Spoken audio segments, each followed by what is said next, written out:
We are just brimming with energy as we begin this adventure over the next 7 weeks, with a few weeks added at the end of this series on Gandhi. So I think it's going to be more like a 9-week series, but there's just so much to explore as we dive into the wisdom, the serene power that, we talk about an individual, but in unity we understand that there is a spirit flowing through us. So that's a face of divine consciousness. And that's what's so amazing about every one of us. That one divine consciousness is flowing through us all. And so we can be the change we wish to see in the world. 2, 3, 4. Om Amen. Shalom.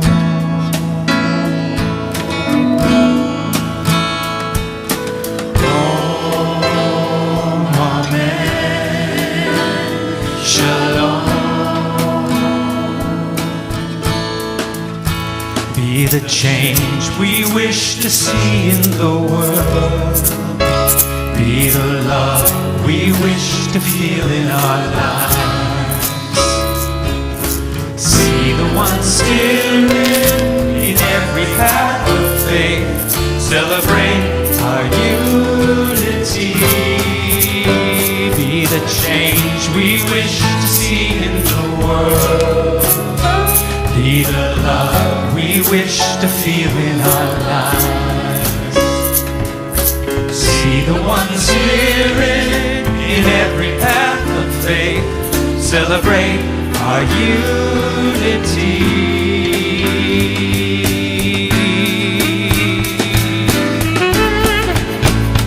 Hey! Be the change you wish to see in the world.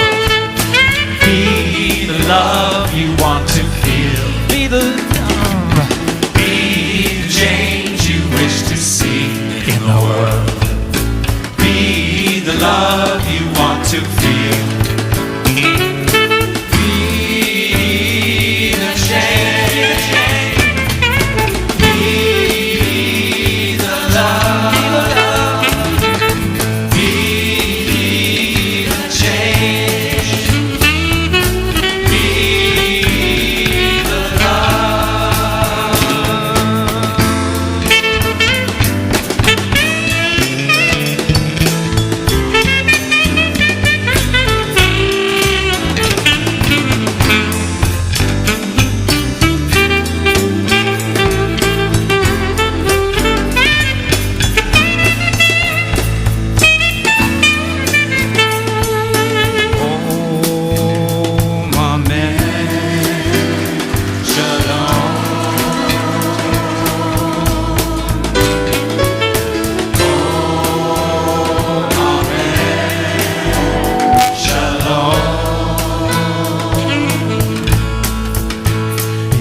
Change we wish to see in the world. Be the love we wish to feel in our lives. See the one spirit in every path of faith. Celebrate our unity. Be the change we wish to see in the world. Be the love we wish to feel in our lives. The one spirit in every path of faith. Celebrate our unity.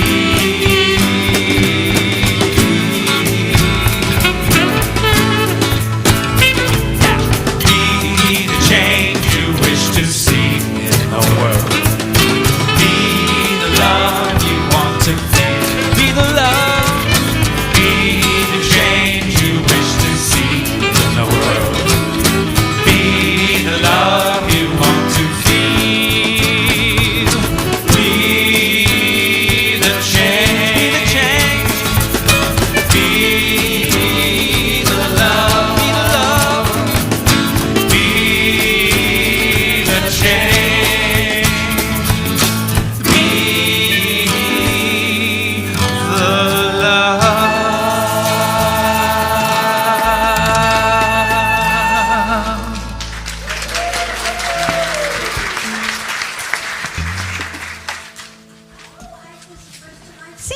blessings to our youth. That's beautiful. Thank you so much. Okay, so it's time for us to do the blessing for the youth. So if you'll just repeat after me, that would be great. We love you. We love you. We bless you. We bless you. And we behold the divine spark within you. Thank you and have a blessed day.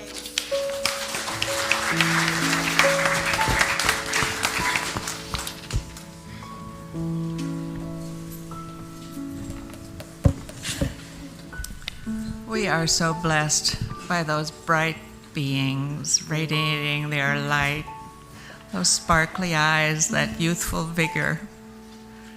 I'll take some of that. Thank you. And now I'd like to invite our board president, Bonnie Paquin, up to light our candle. Thank you. This morning I light the candle for all the love that's in the community.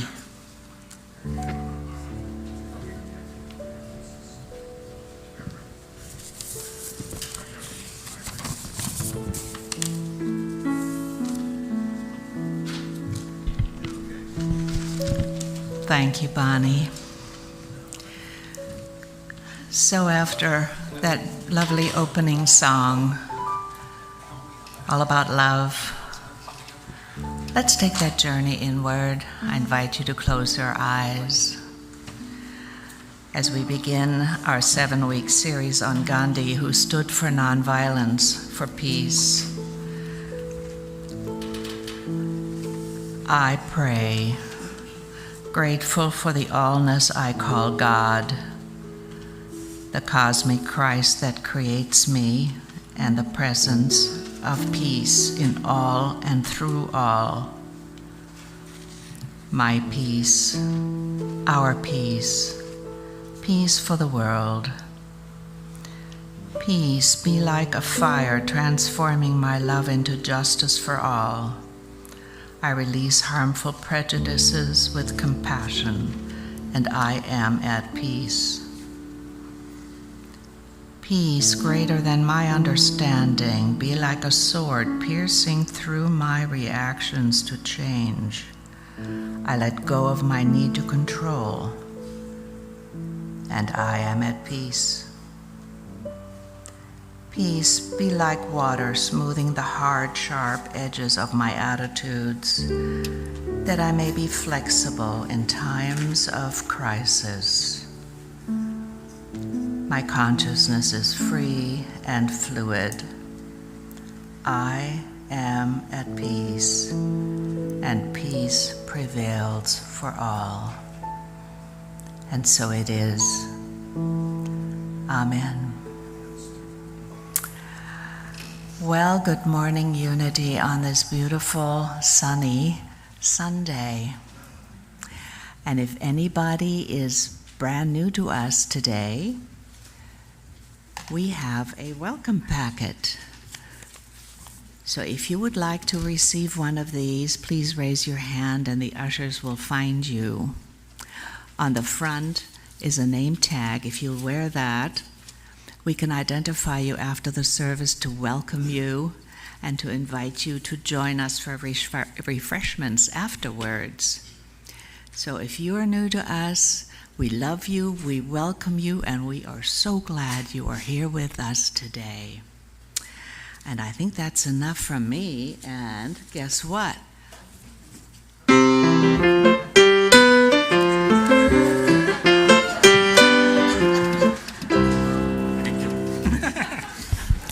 I never know what she's going to play. Hi, welcome. Oh, it's so good to look out and see you all. I welcome you to Unity, and welcome to everyone watching on our live stream. We got about a page and a half, so I'll get going.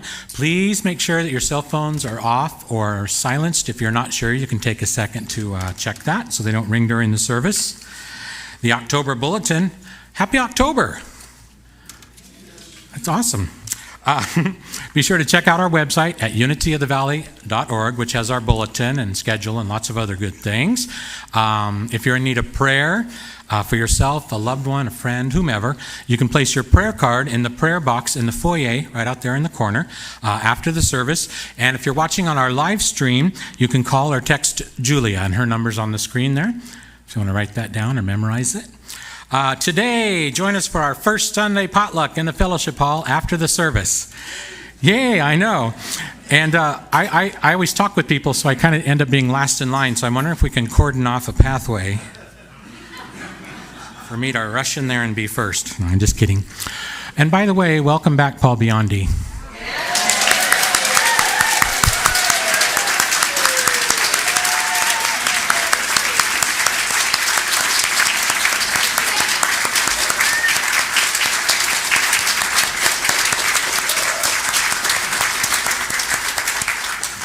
Should have done that first. We love you and we missed you. So I'm glad you're back.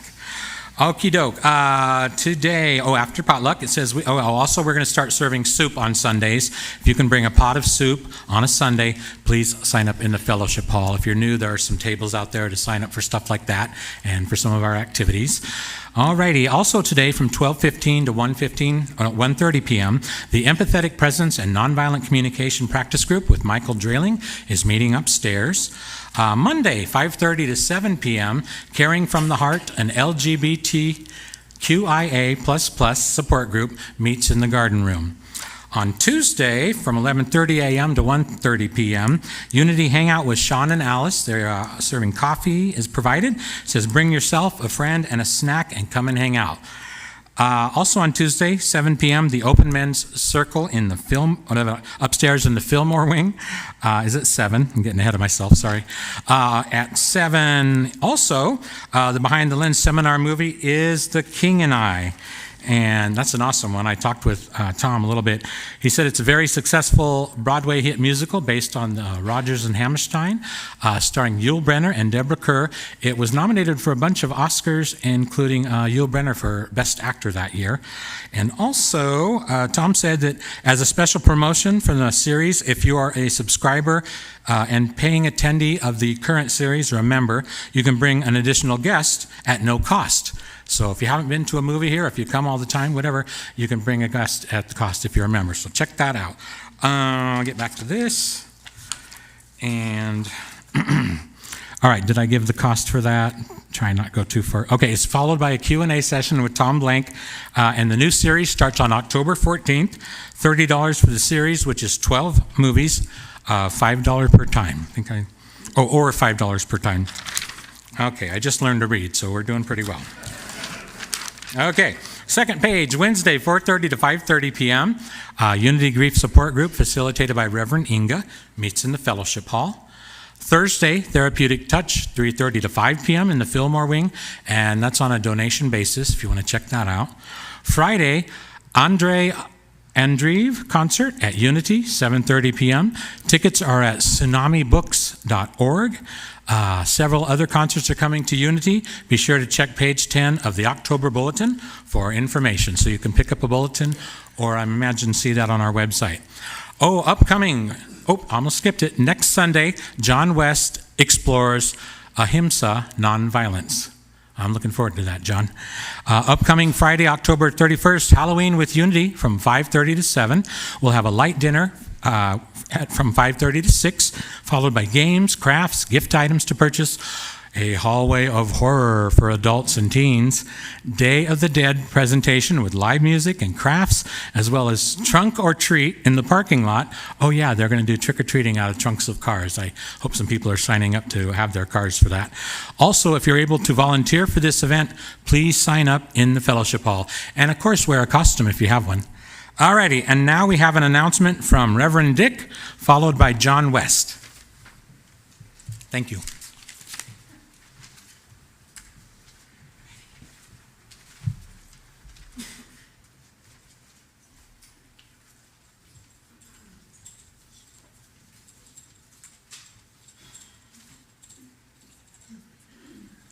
I'm going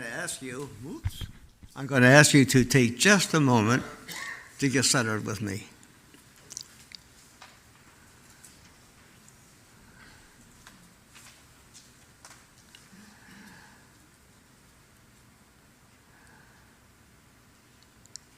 Thank you, God. Amen. Sometimes I find that when I'm a bit upset, taking that moment along the way to let Spirit breathe through me really helps out a lot.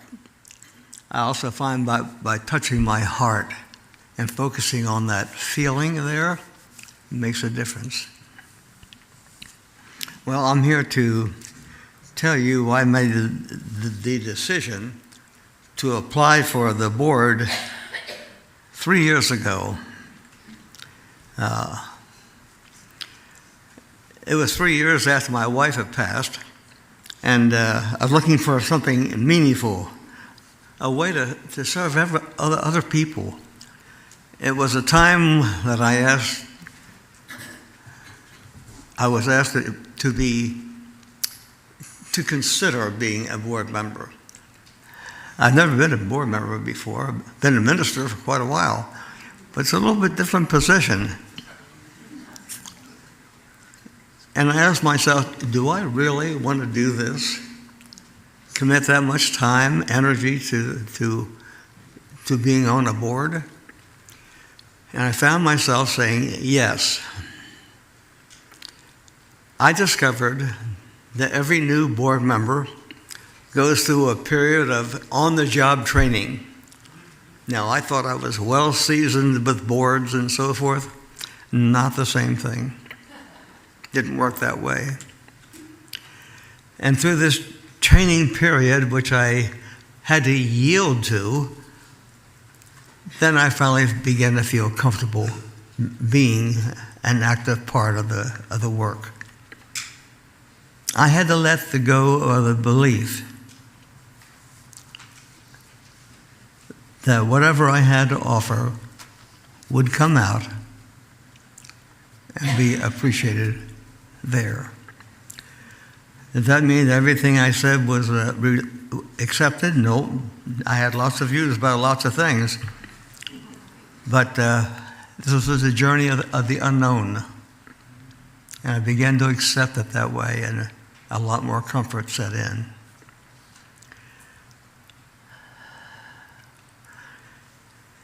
Meetings are very important on the board, but just as important as that is our relationship with the congregation, with all of you. Congregants have ideas, questions, concerns that they want to talk about. And you, who wear this blue badge, you represent the church.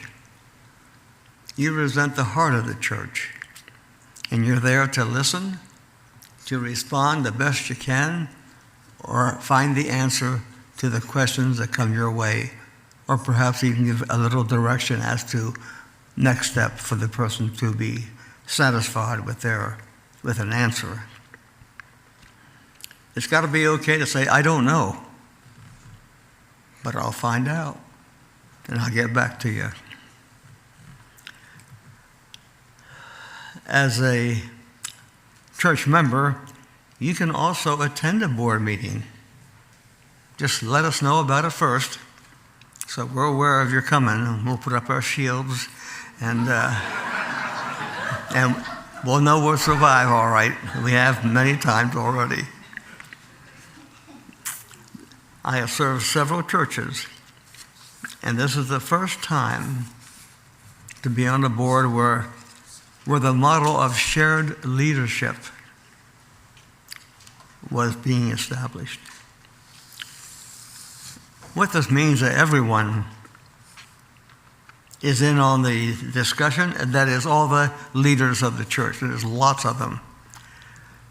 Everyone in a leadership position has an equal voice in discussion and decision making. This is a very powerful model. Many voices could be heard. Many viewpoints could be heard. It addresses the impact of any decision and question that we make as a board before it has passed. Much more thorough than the traditional top down where the minister decides everything. It is powerful, so powerful.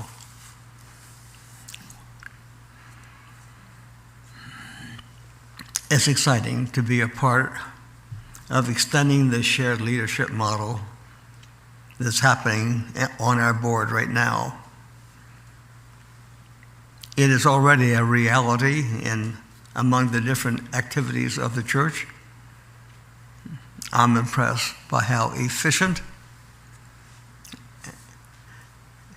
it is compared to the top-down model.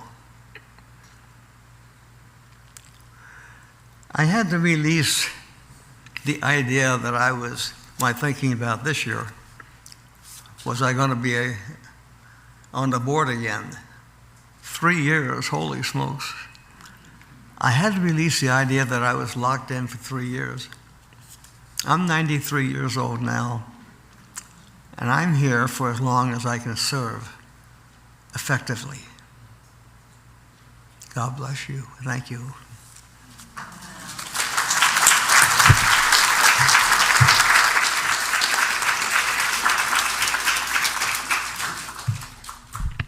And Reverend Dick, you are definitely still serving effectively. What an incredible being. And I just like to note that since he joined the board 3 years ago, he doesn't look a day older, which says something about our board. Now, the way that you can get on the board is you qualify by simply taking our basic class, and that's what I'm here to just briefly bring up. And the sign-up period is really getting close now to being over, but it does start on October 15th, so please, if you've been thinking about that, and even if you've taken it before, each time is a new exploration of these principles, because there's a new group of people and we're all sharing and gathering in small groups together. And the basic point here is that the principles that we're studying are the real universal keys to tapping in to this thing we call spirit, this thing which allows us to live and love and serve and shine at our highest level. So if you're ready to enjoy life and shine a little brighter, please join our class, and then you might find that spirit moving you to jump into this incredible experience of serving on our board. And with that, we're ready to rise. Oh, what do we got? Mo, as our musicians come forward, Mo is going to invite us to our Christmas choir. And Katie's doing the sing-along, but we're going to have an announcement. And singers, if you would please come here, please. Thanks. I know it's only October, but it's time to think about singing. So the Christmas choir will start on November 3rd. To accommodate those of us who do not like to drive at night, rehearsals will be from 4 to 5:30. So that would not be an excuse if you say that I don't drive at night, because I have to come from Brownsville, 35 miles. But, excuse me. And those rehearsals will be every Monday, 4 to 5:30, Monday, 3rd, 10th, 17th, and 24th of November, and then December 1st and 8th. And then on December 10th, we have this annual sing-along, and the choir sang last year, so that's a really fun thing. It's fun songs. We'll do probably four songs, which haven't been decided yet. And then the performance will be on December 14th, Sunday, December 14th at the service. We'll perform two songs. One is called The Angel's Carol by John Rutter, and another one is a spiritual, A Bundle of Straw by James Ward. And I've sent all this information to the people who are usually in the choir. So if you decide you want to, really, why aren't more of you singing? I don't really get it, because it's therapeutic, and it's fun. The people in the choir are loving and friendly, and if you don't sing well, it doesn't matter. I'll talk to you afterwards, of course, but not during the rehearsal. No, but it's a fun experience, and it's just this is your year. You should try it this time, and then if you don't like it, you don't need to do it next time. So that's all. Thank you. So today we have a real treat. we have so many choirs. We have our Christmas choir. We also have Katie, who's leading a community choir, and today she's leading our sing-along. This is very different than anything we've ever done. It's kind of like musical communion, and we're all going to follow Katie's lead in a very simple chant. It's like an affirmative prayer or a mantra. For myself, I find it very healing. I hope you do too.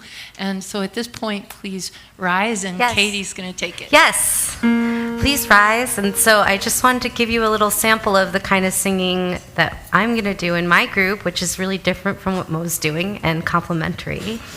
So I really want to invite you into your hearts right now. You can put a hand on your heart as we sing if you're able and wanting.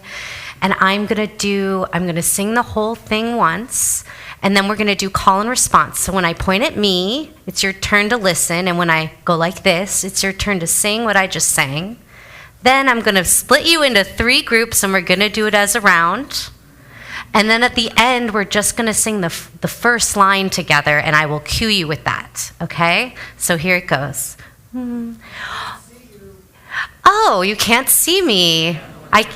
Then I guess you'll have to trust a little that you do somehow see me. I'll try to make myself bigger.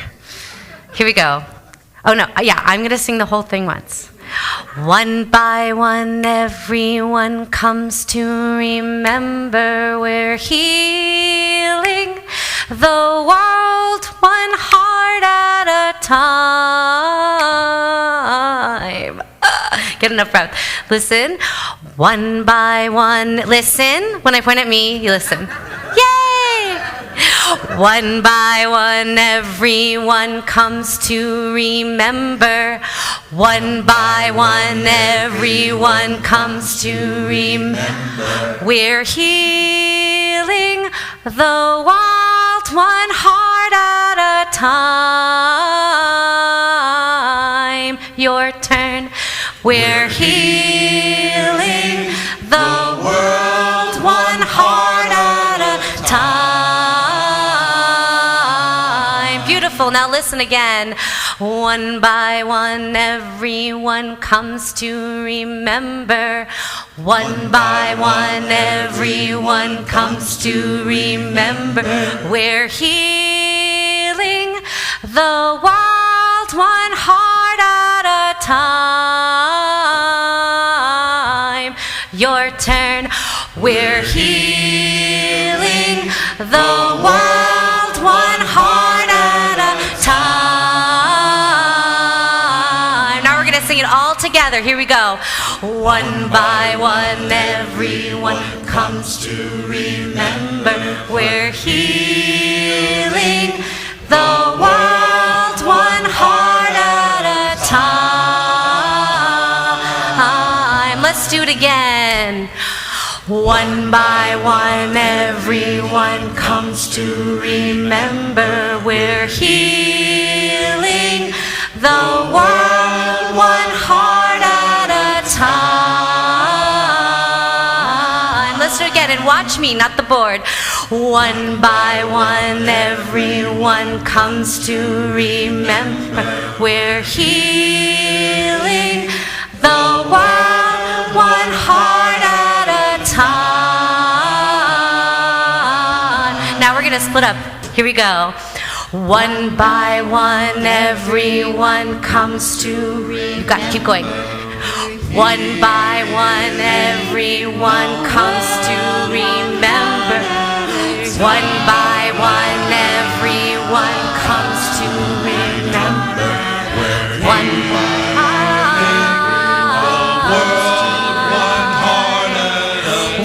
by one, everyone comes to remember. We're one by one, everyone comes. Now listen to each other. One by one, everyone comes to remember. We're healing the world one heart at a time. Beautiful. One by one, everyone comes to remember. We're healing the world one Now you're going to stay on one by one. Here we go. One by one, everyone comes to remember. One by one. One by one, everyone comes to remember. Stay on that. One by one, everyone comes to stay on that. One by one, everyone on one by one. One by one, everyone comes to again, one by one. One by one, everyone. Now we're going to get quiet. One by one, everyone comes to remember. Now just staying in the silence of that prayer. Gandhi's spirit, as well as ours here at Unity. Holding that in our hearts. We are healing the world one heart at a time here. Thank you.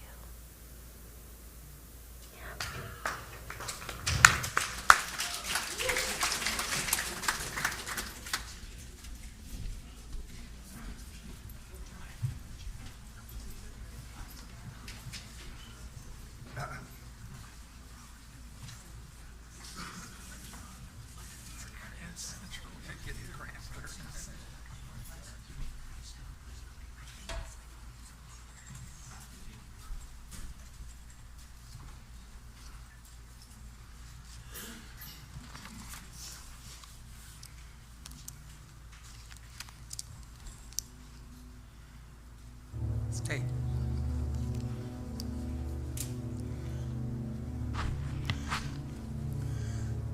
Good morning. My name's Gary, if you don't know me. I was reflecting, this is my 35th year here. What a glorious day that was when I found this place. My spiritual community and my spiritual family. It's beautiful. So Sherry asked me to do the meditation on Saturday, and I don't have much here, so it could be short. But I want you to, if you choose, close your eyes and center yourself and just breathe easy.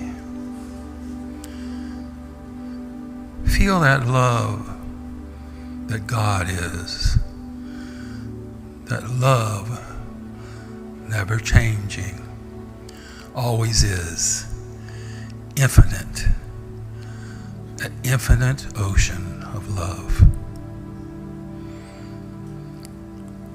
And this is my affirmation today. I seek to be an instrument of peace and kindness,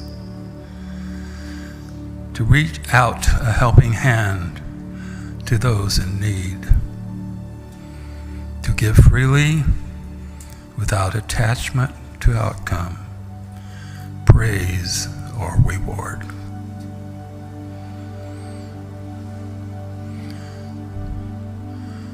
And I trust in God. I trust in that love. This month is about Gandhi, a man of such commitment to nonviolence and also a commitment to his homeland, that through nonviolent action he was able to release Britain's hold on India and make it independent and free. What power, what a blessing. I wrote down a few quotes from Gandhi. I'll read you these right now. You must be the change you wish to see in the world. The best way to find yourself is to lose yourself in service to others. Live as if you were to die tomorrow. Learn as if you were to live forever. To give pleasure to a single heart by a single act is better than 1,000 heads bowing in prayer. What wonderful words. What a wonderful man. So just take in those words. Take in that love that flows here now, here with us. And may that love give you peace and comfort and guidance.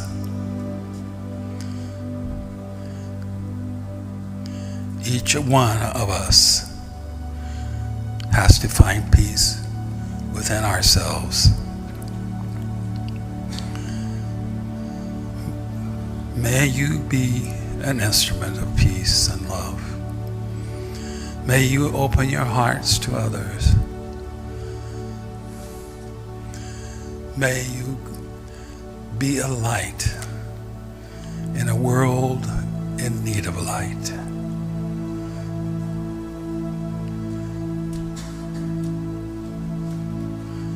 We thank God. We thank love, which is God. And so it is. Amen.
This is my song, O God of all the nations,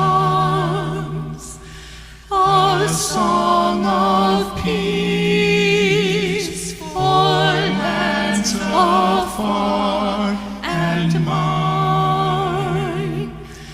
This is my home, the country where my heart is.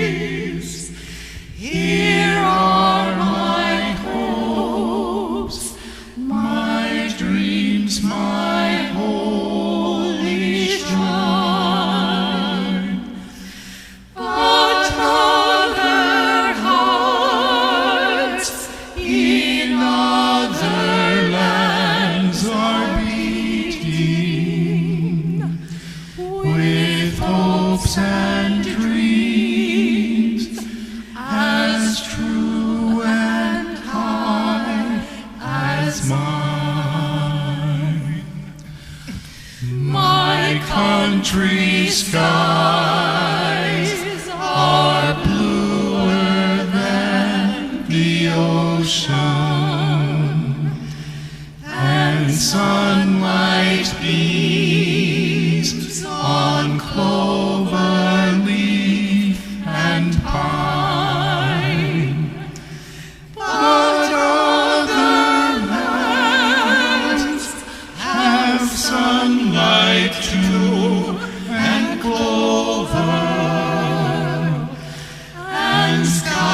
I love that song. I'm choked up, I'm misty-eyed, and I don't remember where I first heard that song. I just remember that when I did, it touched me. And what's the origin of that song? Does anybody know? Sibelius is the composer. Was the composer? Yeah, I knew that was the composer, but I just didn't remember, how it came about. It's awesome, and it really fits what we want to talk about today. And I'm going to sit to talk to you today. If anything's in the way, just listen to the words. I was going to stand, and anyway, I'm sitting to talk to you.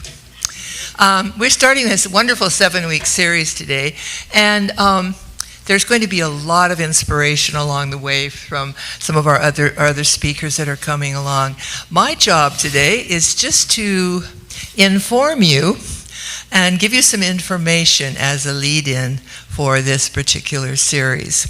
I chose this slide because there's something special in it, at least for me, and that is that if you will notice the position of Gandhi's hands, it looks like, just a position of humility.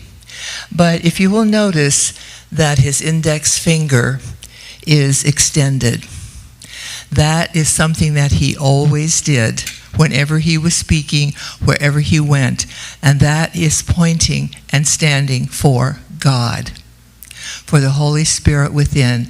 In other words, the direction, no matter where he was when he was speaking, that was to remind people that of God and of the presence of Spirit. And I just learned that, about 3 weeks ago when I was looking over some of the notes for today. Gandhi said, or according to history and the things we remember the most, that Gandhi said, you must be the change that you want to see in the world. But he never said that. That is not from Gandhi in that form. That's a shortened version that has come down through the years to have special impact, and it does. I think it's an absolutely beautiful saying, but I wanted to read to you what he really said in the extent in which he wrote it. We but mirror the world. All the tendencies in the outer world are to be found in the inner world of our body. If we could change ourselves, the tendencies in the world would also change. As a man changes his own nature, so does the attitude of the world change toward him. This is the divine mystery supreme. A wonderful thing it is, and the source of our happiness. We do not need to wait to see what others do. We need to be all that we can be. So that wonderful, you must be the change you want to see in the world, is a really wonderful summation of that saying. And this is very good counsel, because he wasn't telling us to lead by example or to get caught up in other people's business while we still have our own issues to deal with. He was sharing a profound spiritual truth, that what we see in the world is no more or no less a reflection of our own issues that we must deal with. So then that goes back to, you must change, you must be the change you want to see in the world, that we have our path, we have our journey, we have our hearts and our thoughts and our gifts to bring to the world. And that is what we are to be doing here. Okay, let's go to the next slide, please. There's little Gandhi. Little Gandhi is a schoolboy. I think that was, as I recall, that he was age 7 at that and getting ready to go to school.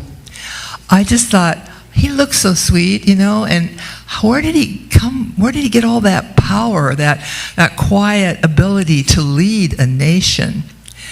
And then when I found some quotes from Gandhi, it just was interesting to me, and I want to share those with you today. He says, I used to be very shy and avoided all company. My books and my lessons were my sole companions. I would run home from school.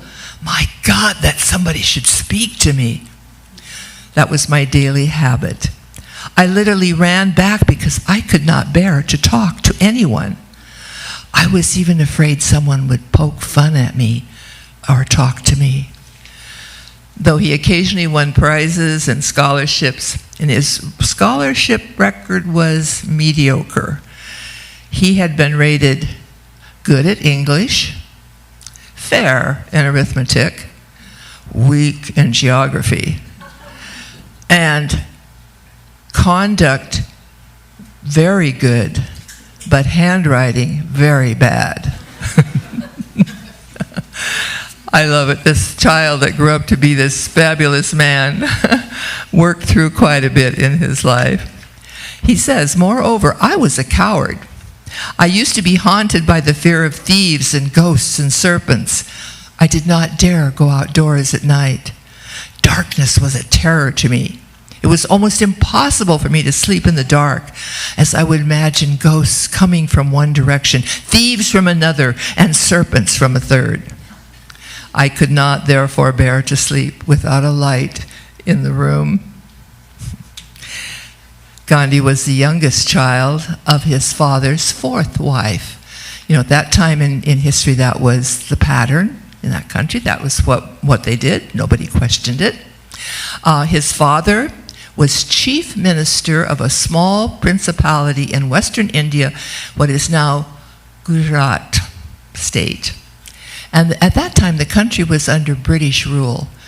So they had to sort of keep their culture at a different level because the British were very much in charge.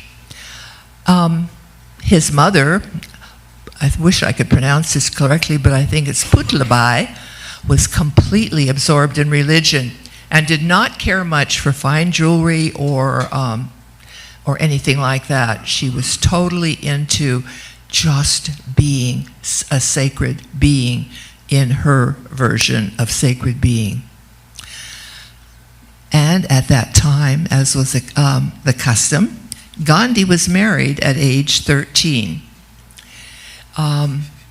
Everybody says 13, but it was customary then. Now, that didn't mean anything other than they were just married, and they then still went ahead and lived their separate lives until such time that they fulfilled what they were going to do in their lives.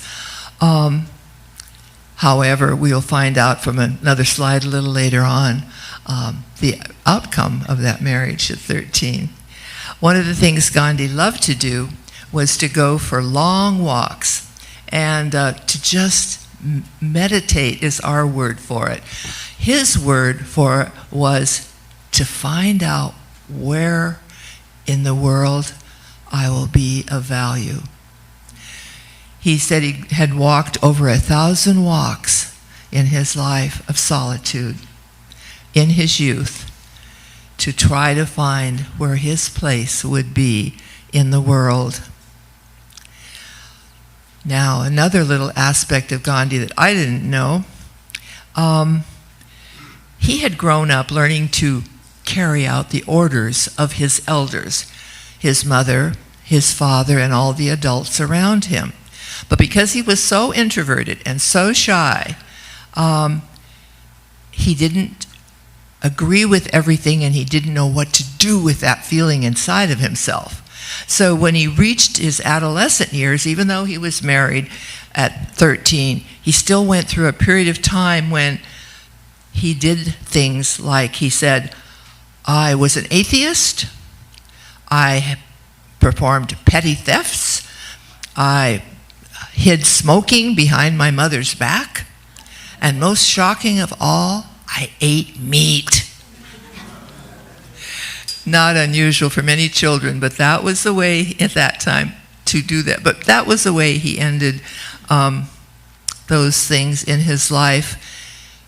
The way that he ended those things in his life was when he saw the results and the effects, and he saw other people modeling a different way of life. And so he said to himself one day on one of his quiet walks, "Never again will I steal. Never again will I smoke. Never again will I think bad thoughts if I can help it. And I will never again eat meat. The reason I'm choosing not to eat meat," he said, "is because it's out of respect for the animals from which it comes." Well, he kept his promise. He concealed beneath himself, he always said there was a burning passion for self-improvement. And so he decided to study. And he studied Hindu mythology, legendary teachers, learned about sacrifice and truthfulness. And when that settled into him and began to calm him down, he decided that he wanted to do something really special with his life. He wanted to become a doctor. He thought that would be wonderful to be in service to people as a medical person. And however, in the family tradition, a doctor was not considered the kind of occupation that someone of intelligence might do in the sense of spiritual intelligence. They served, and they served their purpose, which is really different than our culture in a way. At that particular time, that was the difference. So he decided he would become a lawyer. And I think the next picture is him as a lawyer, as a young man, after he completed his work as a lawyer. He studied in England, and his brother raised enough money to send him to England. And his father was supportive, and his mother was supportive, but his mother said to him, "You may go, as long as you do not touch wine, women, or meat." He looked at her, according to the story, and he said, "Yes, mother, I will do none of those things." He sailed in 1888 to England and studied. And while there, he also studied some of the things that we have studied too. He studied the Bhagavad Gita, the Mahabharata, and deeply studied Hinduism. Then George Bernard Shaw. I didn't have time to look up, and why did he study George Bernard Shaw? But there was something there that was meaningful to him. If some of you know more about George Bernard Shaw than I do, then you will know.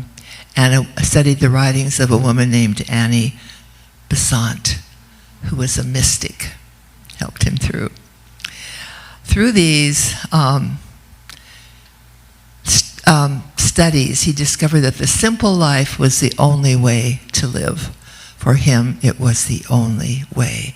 And they definitely contributed not only to his personality, but to his politics.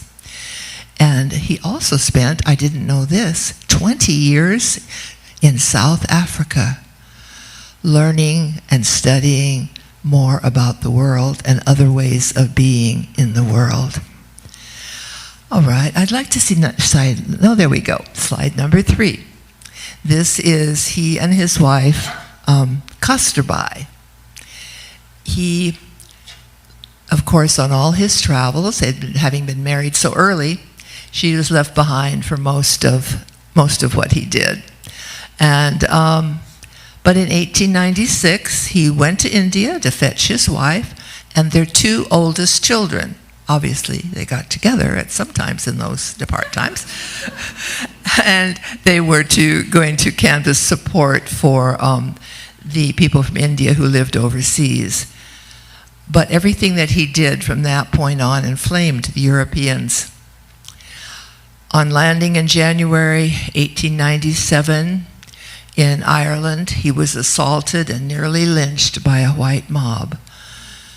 And that was the beginning of all the problems that he ran into in the world as he tried to support his beloved country of India, and also to support the acceptance of all peoples everywhere, and how they deserve and believed, so they could believe in and accept and practice freedom and peace. Because as Gandhi once said, no one is different than me at any time, anywhere, at any level.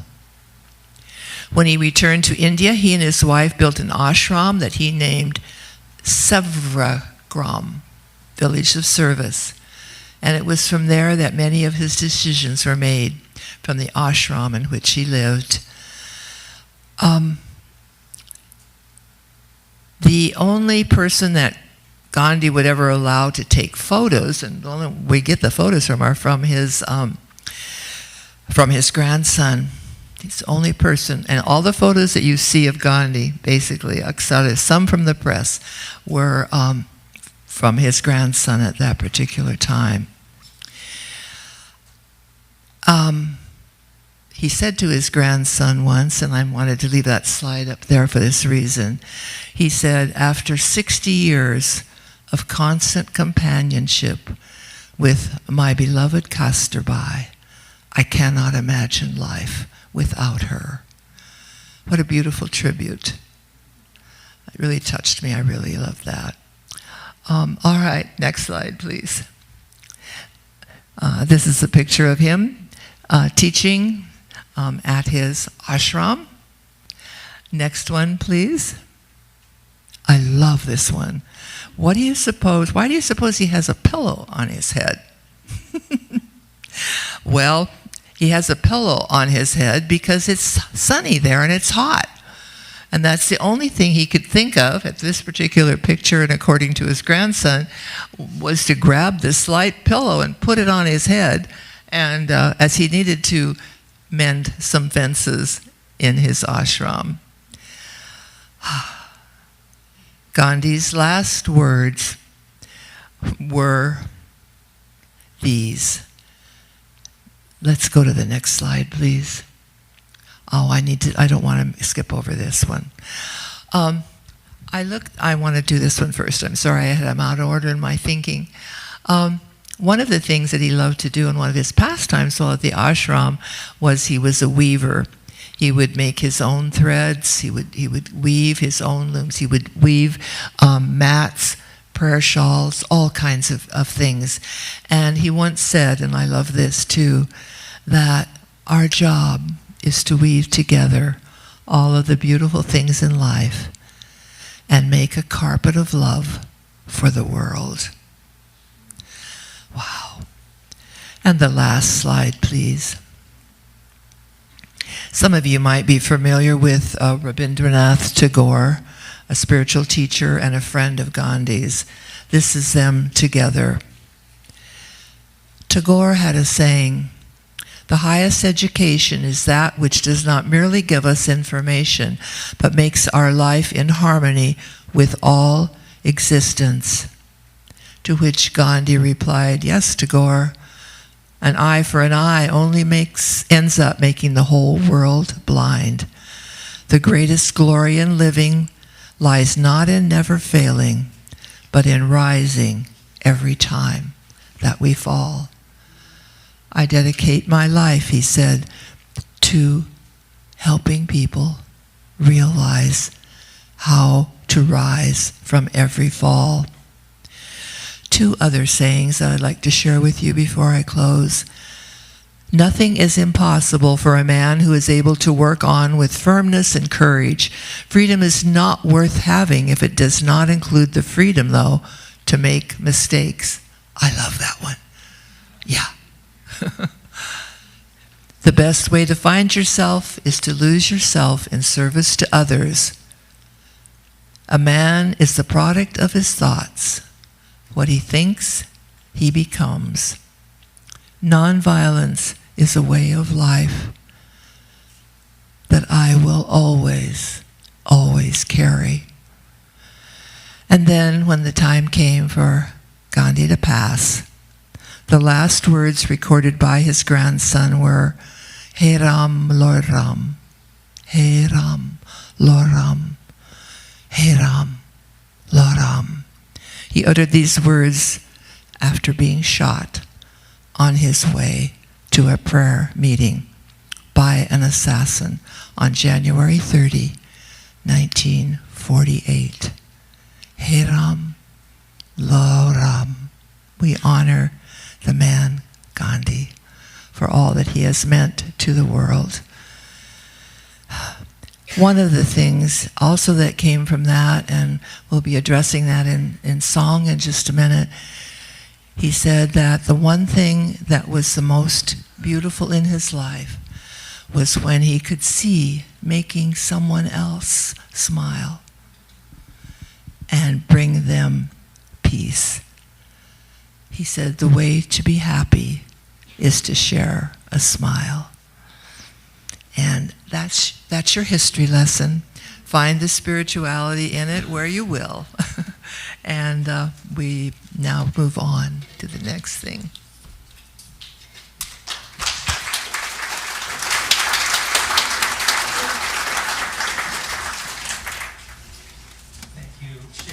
It's a time for us to gather our gifts, our offerings. If you're a simple giver, you may have the card that we pass out at the front so you can participate in the giving with your card, which says that you are an automatic giver through your bank, and that just helps us keep a steady flow of income here. But mainly, this is a time for us to tune into that flow of divine abundance, which is just part of the loving light of spirit that is shining through each of us now, each of us who serves and gives to this community in your own way. Most importantly, the food that's out there for our first Sunday potluck. But secondly, the love and the light. It's all one spirit, is it not? It's all divine energy, and for that we can now tune into our hearts as we say our divine blessing together. Divine love through me blesses and multiplies all that I have, all that I give, and all that I receive. I give in love, and I trust God. Before we start this song, I just want to say that this song was written by one of our own. That's Alan Reeder. And if you would stand up, Alan, real briefly, just wave and everything so people can see who you are. And I was here. I'm not going to sing. I had the pleasure of sitting down with him on Friday when we were at Nancy Morrow's funeral, and which was so lovely and heartfelt, by the way.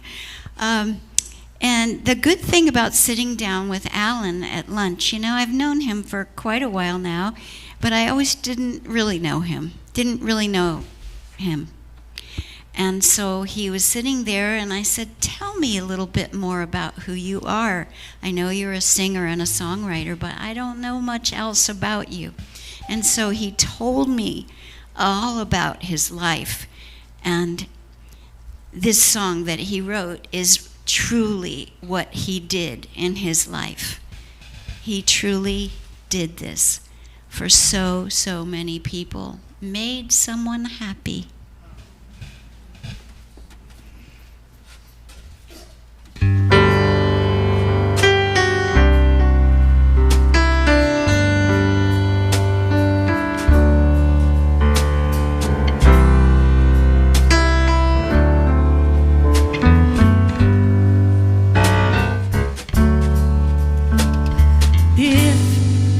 You can make someone happy, do it now.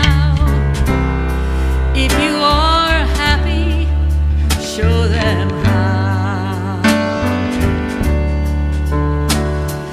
If you get uptight 'cause no one seems to care, don't complain if you're doing just the same.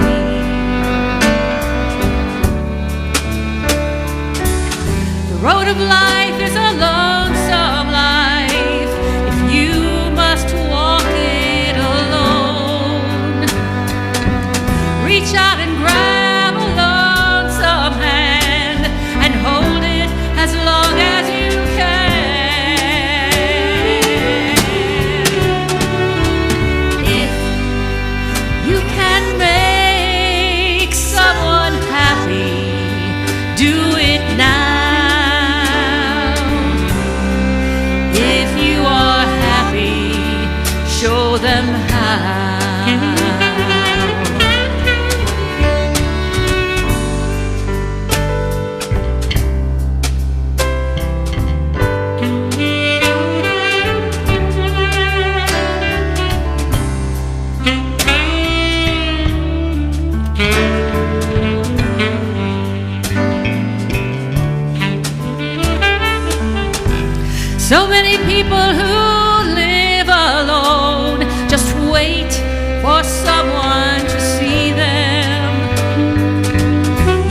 the gift, the savior of one, by simply reaching to meet one. If you can make someone happy, do it now. If you are happy, show them how. If you can make someone happy, do it now. If you are happy, show them how. You don't have to be an expert on life or have a degree to listen. Take time to give time to someone in need and see if these words aren't worth heeding. So if you can make someone happy, do it now. If you are happy, show them how. If you can make someone happy, do it now. If you are happy, show them how.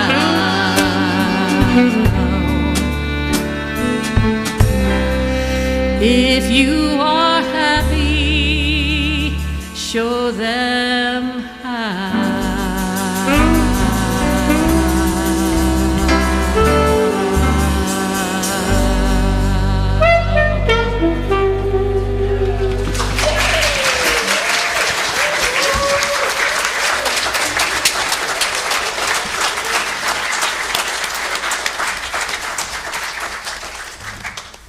Those are lovely words to live by. Thank you, Alan, for that. Thank you, music team.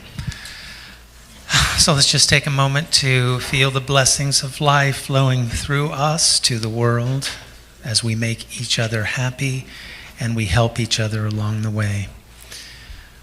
We give these gifts to the will, the work, and the way of the Divine Spirit. Thank you, God. Thank you, Spirit. Amen. And we always just take a moment to just thank everybody who has participated in creating the service, and of course, all of you who are here participate. And we're highlighting different groups, not only the ones who are here on Sundays helping opening the doors and serving the kids and serving the lunch and in the bookstore, but also just I'd like to take a moment to acknowledge the Sacred Women's Group, which has been meeting for a while. Gina is leading this group along with Daryl, and they met, I think that was just yesterday, isn't that right? And by meeting in groups like the Sacred Women's Group, people are learning to shine their light even brighter, and so thank you for bringing that energy back to us. And finally, if you're a chaplain, would you rise? And Andy, I see our chaplain is yawning back there, but that's okay. He will be ready to meet with you in prayer. And any other chaplains? Wow, you got, Jonathan, were you rising? Oh, no, he was just pretending to be a chaplain. So anyway, you can meet with chaplains to pray after the service if you just want somebody to join you in spirit. And so now it's time to rise and sing our song of peace.